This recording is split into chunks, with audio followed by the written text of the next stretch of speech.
नमस्कार, अफवाह बनाम हकीकत में आपका स्वागत है। मैं हूं ताबिश हुसैन। हमारे इस खास शो में कोरोना के बारे में हम चर्चा करते हैं और वो जरूरी जानकारी आप तक पहुंचाते हैं जो आपके लिए जरूरी है इस महामारी से बचाव के लिए। फिलहाल शो में आगे बढ़ने से पहले सबसे पहले आपको बताते हैं कि भारत में कोरोना की स्थिति क्या है। फिलहाल भारत में कोरोना के जो मामले हैं वो 91 लाख के पार हो चुके हैं और 44,059 नए मामले 24 घंटे में आए हैं और कल के मुकाबले ये कम है। पिछले 24 घंटे में 511 लोगों की कोरोना की वजह से मौत हुई है।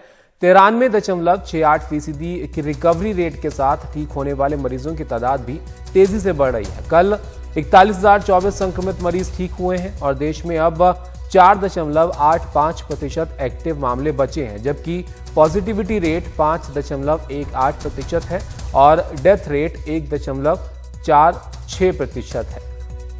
तो ये आप देख रहे हैं क्या स्थिति है कोरोना की। कुल जो संक्रमित मामले हैं वो आप यहाँ पर सक्रिय मामले हैं वो आप देख रहे हैं 4,43,000 के आसपास ये हैं। लेकिन अच्छी बात यह है कि अब तक जो ठीक हुए हैं लोग उनकी तादाद भी काफ़ी ज़्यादा है। 85 लाख से ज़्यादा लोग जो हैं वो कोरोना से ठीक हो चुके हैं।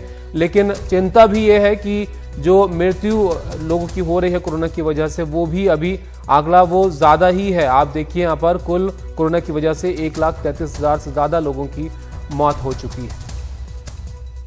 तो आगे बढ़ते हैं और पहले नजर डालते हैं आज की पहली टॉप स्टोरी पर। देश में रोजाना के कोरोना मामलों में तो कमी आ रही है, लेकिन राजधानी दिल्ली समेत कई राज्यों का हाल फिलहाल बुरा ही बना हुआ है। बढ़ते संक्रमण पर काबू पाने के लिए 3 राज्यों के 17 जिलों में रात का कर्फ्यू लगा दिया गया है। राजस्थान के 8, मध्य प्रदेश के 5 और गुजरात के 4 जिलों में नाइट कर्फ्यू है, यानी रात के समय सब कुछ बंद रहेगा।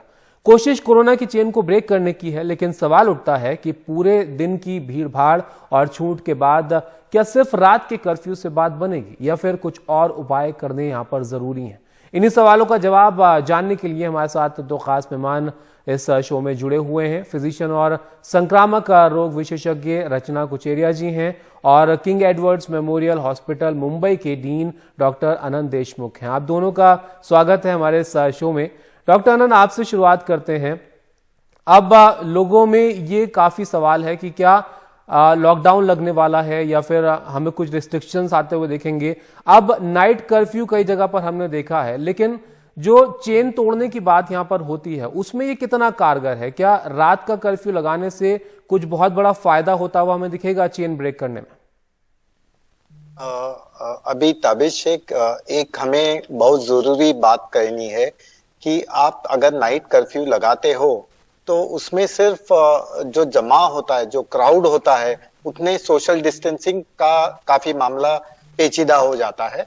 तो इस सोशल डिस्टेंसिंग को नजर रखते हुए हमें यही देखना है कि अगर कर्फ्यू के टाइम दिन भर में भी अगर सोशल डिस्टेंसिंग रहेगा और सब बीमार हो या नॉर्मल आदमी हो, अगर हम मास्क पहनते हैं और हाथ की निगरानी रखते हैं तो बिल्कुल कोरोना से हमें मुक्ति पाई जा सकती है। लेकिन डॉक्टर रचना, यहां पर आप देखिए जैसे कि डॉक्टर आप बता रहे थे कि सोशल डिस्टेंसिंग मेन जो है वो यहां पर है कि उद्देश्य कि आप डिस्टेंस कैसे मेंटेन करें। अगर शायद नाइट कर्फ्यू हो तो हो सकता है कि आपका रूटीन जो है वो थोड़ा सा फर्क आए तो आप दूरी जरा बना पाए। लेकिन सवाल फिर वही उठता है कि चेन ब्रेक करना बहुत जरूरी है और वो क्या इससे हो पाएगा? क्या इससे ज्यादा हमें कुछ करने की जरूरत है? अगर नहीं भी तो फिर चेन ब्रेक करे बगैर ये चेन ब्रेक करने के लिए हमें और क्या करना चाहिए जिससे हालात थोड़े सुधरें? बिल्कुल ठीक। तो धन्यवाद मुझे प्रोग्राम पे बुलाने के लिए। और मैं ये कहना चाहूंगी कि चाहे चेन ब्रेक की बात नहीं, जब हम कोई तरह का लॉकडाउन, उसका अलग अलग परिभाषा हो सकती है, जब बोलते हैं तो वो तब किया जाता है, इसलिए किया जाता है ताकि थोड़ी मंदी पड़ जाए, इन्फेक्शन की रेट के बढ़ाव में थोड़ी मंदी पड़ जाए। और अलग अलग जगह की अलग अलग स्थिति है, वो मेरे हिसाब से सरकारें तब करती हैं जब ऐसा लगता है कि हेल्थ सिस्टम, चाहे वो टेस्टिंग हो, चाहे डॉक्टरों की कैपेसिटी हो, चाहे अस्पतालों की, आईसीयूज की, इसमें कुछ कमी आने की आशंका लग रही है और हमें मंदी लानी है इन्फेक्शन के स्प्रेड में, संक्रमण के फैलाव में, तब मेरे ख्याल में जो एक लॉकडाउन हम ये बोलते आ रहे हैं ये किया जाता है, या इसको एक फोकस तरीके से या अलग अलग तरीके से किया जाता है। मेरे हिसाब से मगर एक जो बहुत बड़ी चीज है, दो चीजें मैं कहना चाहूंगी कि एक है कि एक कल्चरल चेंज, एक सामाजिक जिसे कहते हैं बदलाव, वो लाना हम सब में बहुत जरूरी है। मुझे पता है कि हर स्तर में थकाव है, निजी थकाव है, सामाजिक थकाव है, सिस्टम में भी थकाव है। जो लोग चेकिंग कर रहे हैं, जो हेल्थ वर्कर्स हैं, उन पे भी अब थकाव है। 9-10 महीने हो चुके हैं, किस तरह से इतनी इंटेंसिटी से सब करते जाएंगे। बट ये चेंज एक दिन में नहीं आएगा और ये रहना जरूरी है। बहुत शुक्रिया आपका डॉक्टर रचना, डॉक्टर हेमंत हमारे साथ इस मुद्दे पर अपनी राय शेयर करने के लिए। तो लोगों के लिए जानना, ये भी समझना जरूरी है कि देखिए नाइट कर्फ्यू जरूर लगा दिया जाएगा, शायद डिस्टेंसिंग बनाने के लिए या फिर आपकी चेन को ब्रेक करने के लिए, लेकिन आपको अपनी तरफ से भी बहुत सारे एहतियात करना जरूरी है। जो सोशल डिस्टेंसिंग की बात लगातार आप सुन रहे हैं, उससे ही जो चेन आप है कोरोना की है वो ब्रेक कर पाएंगे। फिलहाल दूसरे टॉपिक की तरफ चलते हैं। कोरोना के बढ़ते मामलों और कुछ राज्यों में पाबंदियों के बीच एक बार फिर से लॉकडाउन की चर्चा होने लगी है। कई लोग मानते हैं कि अब दोबारा लॉकडाउन नहीं चाहिए, सरकार टेस्टिंग, ट्रेसिंग और आइसोलेशन में तेजी लाकर कोरोना पर काबू पाए।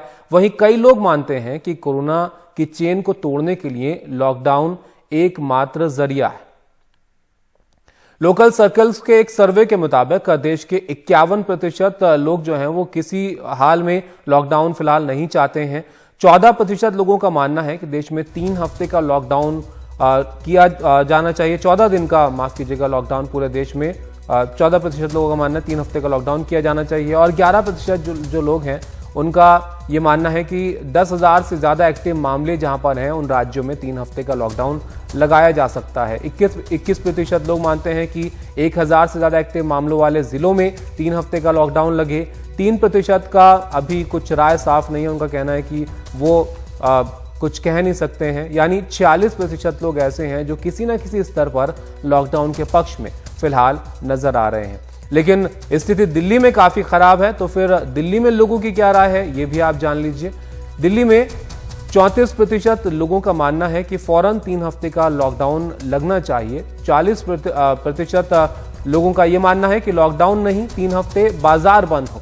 और 24% लोग टेस्टिंग, ट्रेसिंग और आइसोलेशन को तेज किया जाए इसके हक में है। 2% लोग कुछ कह नहीं सकते, यानी कि 74% लोग लॉकडाउन या बाजार बंद करने के पक्ष में यहां पर नजर आ रहे हैं। लोकल सर्कल्स का यह सर्वे है।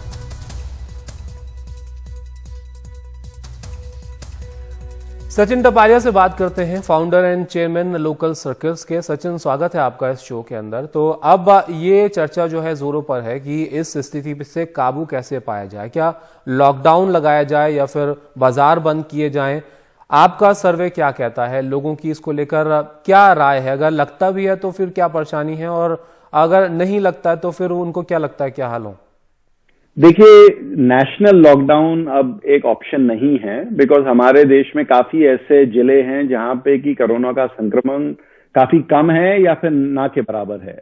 तो हमें एक अलग अप्रोच लेनी होगी। लोगों का भी यही व्यू है कि आपके अपने देश में लगभग 60 से 65 जिले ऐसे हैं जहां की आपके 1,000 से ऊपर एक्टिव केसेस हैं, और फेस्टिवल के बाद, दिवाली के बाद एक सर्ज ऑब्जर्व किया जा रहा है।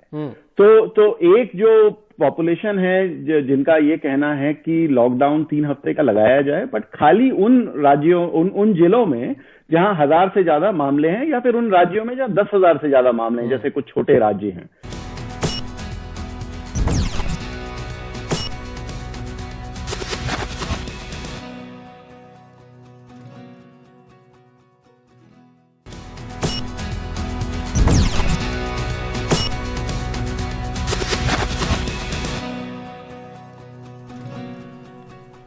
ब्रेक के बाद आपका स्वागत है। वक्त है आपके सवालों पर आपको राय दिलाने का। तो doctor Mufazzal Lakdawala, director of surgery HN Reliance Foundation Hospital, हमारे साथ जुड़ गए हैं। डॉक्टर, स्वागत है आपका।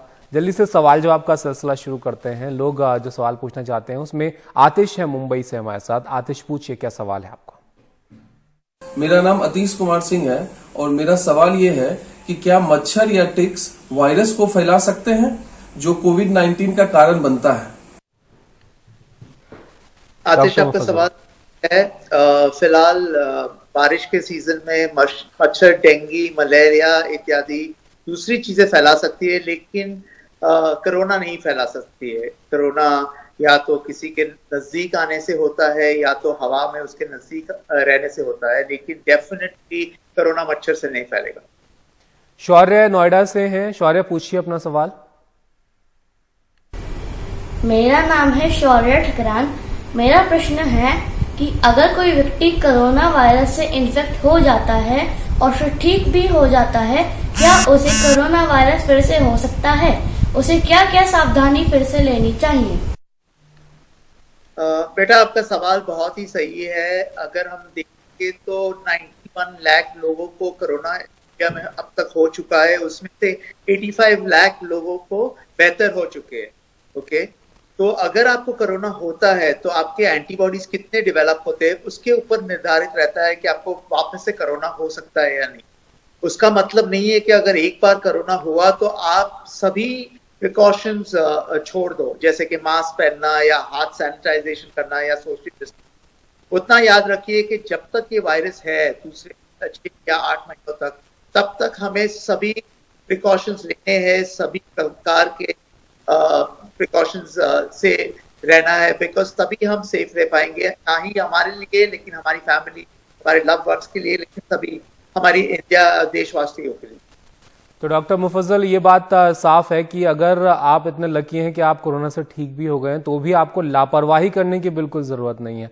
दोबारा संक्रमण हो सकता है और आपके करीब जो लोग हैं उनके लिए भी जरूरी है कि आप जो जरूरी एहतियात हैं उनका आप पालन करें। बहुत शुक्रिया डॉक्टर आपका हमारे साथ जुड़ने के लिए। तो फिलहाल आज के शो में इतना ही। इसी तरह कोरोना से जुड़ी हुई जानकारी लेकर हम आपके सामने हाजिर लगातार होते रहेंगे। फिलहाल रुकते हैं एक ब्रेक के लिए। नमस्कार।